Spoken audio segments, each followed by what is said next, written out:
మా చోచో కక్కుర్తిపడి కడుపు చేసుకుంది. వరుసగా 3 పిల్లలు కనేసింది. 2 పిల్లలకి అచ్చం దీని పోలికలే వచ్చింది. ఒకటి మాత్రం తేడా కొట్టేసింది. అప్పుడు అర్థమైంది దీని అంతటికి కారణం ఆ పక్కింటి బ్రిటిష్ కుక్కని. ఈ పిల్లలు కాదు గాని చిన్నప్పుడు క్యూట్ గా బానే ఉంటాయి. అవి ఎక్కడ పడితే అక్కడ చిచ్చెళ్ళినప్పుడే చిరాకు దొబ్బితే నడవలేనంత వరకు ఓ మూల బుద్ధిగా ఉంటాయి. వన్స్ నడకొచ్చాక బొక్కలో దూరిపోతే ఇవేమో మా బుర్రతిని ఎత్తది, ఇదేమో మేము పెట్టిన తినేసి గంటకి సుస్సేత్తది. కొడుకుపోయినప్పుడు ఎక్కడే వచ్చేసుకోవడానికి ఏదైనా ప్లేస్ దొరికితే మాత్రం భలే ఆనందంగా ఉంటది.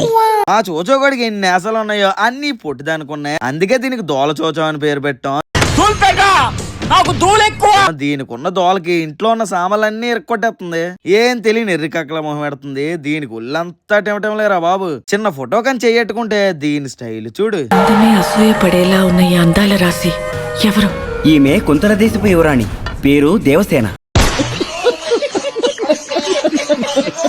लाइक करे, फॉलो करे, शेयर करे।